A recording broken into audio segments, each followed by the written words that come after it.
In late January, the British Navy nearly sounded the alarm as their sensitive sensors picked up a rather suspicious sound emanating from the depths. Initially, they mistook it for the telltale signature of a Russian drone submarine, potentially poised to launch an attack on one of Britain's nuclear submarines, which would have been a very serious situation indeed. Well, it turned out that the Royal Navy was actually spooked by what they thought was a submarine, but it was just a whale-pacing guess. And get this, an eyewitness camera even captured a similar moment happening again. Naval officers informed reporters that even with this unusual incident, they are committed to increasing vigilance and readiness. A significant arms race is rapidly unfolding in the ocean depths, particularly concerning the development and deployment of advanced unmanned submarines. What we're looking at is a small unmanned submarine deployed by the Yemeni Houthis. Apparently, the rebels intend to use these subs in an attempt to sink NATO ships, which would be a major escalation. This is the Blue Whale, an advanced Israeli unmanned submarine used by the German Navy. Recently, it was deployed to the Baltic Sea for testing. Developers say the Blue Whale has advanced sonar to track underwater and surface targets accurately. It's unclear how the German military refitted it, but it will patrol the Baltic Sea, serving NATO's strategic interests. This is the Ukrainian Marichka underwater drone. It can carry up to half a ton of explosives with a range of up to 1,000 kilometers. Theoretically, it could reach any Russian port on the Black Sea. The Marichka is currently undergoing testing. Let's explore the growing military interest in unmanned submarines. What advantages do they offer over crewed submarines? This is a new segment from the BBC. Anchors are openly speculating about why the Russian ship Yantar, which is known to be carrying unmanned deep-sea vehicles, sailed rather close to the British Isles in late January, while Russia officially calls it a research vessel. The Ministry of Defense openly considers it to be a spy ship, and they're not being quiet about it. Without presenting any concrete proof, journalists are jumping to conclusions. The Russian Navy is a spy ship. It's designed for some, suggesting that the Russians are actively using these drones to scout and prepare potential sabotage operations on critical underwater infrastructure, including vital communication cables like these that are laid directly on the seabed. It transmits electricity between countries or stations. These small discs are conductors, and it also contains a fiber optic cable. The Yantar, which is equipped with underwater drones, was reportedly en route to the wreckage of the Russian ship, the Big Dipper. As you know, it tragically sank in the Mediterranean Sea in late December. It's a real friend and a real companion. We even have some footage here taken from a ship that was nearby at the time. The exact circumstances of what happened there remain unknown to us. It clearly approached from the port side. The ship's owner, the Russian company Oberon Logistika, called it a terrorist act. The crew said the Bolshaya Medveditsa suddenly listed and started leaking after explosions near the stern. The sailors who abandoned the sinking ship in a lifeboat noticed a large hole in the hull. A kamikaze underwater drone could have caused such damage. Making a guided torpedo capable of sinking a ship isn't that hard. Creating an unmanned submarine capable of performing combat missions on par with crewed submarines is much more difficult. This is the Snakehead, a secret new weapon of the American fleet. It can launch torpedoes and aerial drones and survey underwater communications. Only a few countries have such technology, and just as importantly, the financial means. This is the British unmanned combat submarine Ern. Coincidence or not, it was unveiled a month before the sinking of the Russian Big Bear. It has a range of up to 5,000 kilometers and can dive to 3 kilometers. The batteries last for at least a week. The cargo bay can hold various equipment and weapons. Despite its compact size, its functionality is comparable to manned submarines.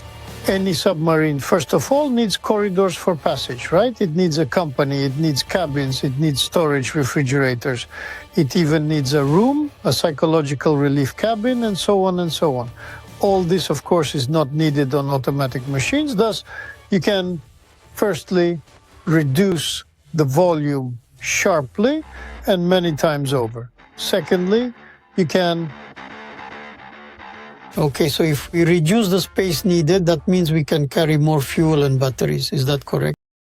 This is the American Orca unmanned submarine. Armed with self-guided torpedoes, it has a range of 12,000 kilometers. Its autonomous system allows it to be deployed anywhere on the planet. Industry could produce dozens of these submarines. Specialists believe the drone's main task will be to search for and destroy deep-sea, delayed-action thermonuclear torpedoes. Manned submarines are not suitable for this. That's right. There are specialized underwater vehicles that are designed to dive to extreme depths, even up to 10,000 meters. But a regular submarine is quite limited in comparison. The deepest dive that I know of for a standard submarine is around 800, maybe even 1,000 meters at the most. They practically don't dive any deeper than that in normal operations. Following Russia's unveiling of the Poseidon, often dubbed the Apocalypse Torpedo, NATO significantly accelerated its submarine development programs. This innovative nuclear-powered drone is engineered to traverse underwater at speeds reaching 200 kilometers per hour, boasting an impressive range of 10,000 kilometers. The Poseidon has the capability to remain inactive on the ocean floor for extended periods, potentially years, awaiting activation activation orders. Upon detonation, its nuclear warhead is designed to generate a catastrophic tsunami, potentially hundreds of meters in height, rendering nations like the US and UK, with their extensive coastlines, exceptionally vulnerable and defenseless against such a devastating attack. Here, the Russian surrogate unmanned underwater vehicle. What's really interesting is that it uses advanced sonar technology to effectively mimic the acoustic signature of a much larger submarine. This is designed to confuse the enemy, drawing their fire and attention. Its relatively small size, combined with its impressive high speed, makes it an extremely difficult target to hit. It's already descended to the bottom of the marina, the Mariana Trench. It can independently avoid obstacles and find its way out of confined spaces. It's already clear that smart unmanned submarines will change naval warfare tactics and strategy. But how exactly? There are a lot of different combinations that we could explore. For example, imagine a manned submarine, right? And this submarine has like its own wolf pack of these autonomous units that it controls remotely. The submarine itself doesn't even need to go into the immediate combat zone. It stays at a safe distance, maintaining a secure perimeter while conducting combat operations using this wolf pack. Now, this first pack might partially succeed, but it also takes losses. Then a second pack approaches and the submarine takes control of that new pack, continuing the combat operation seamlessly.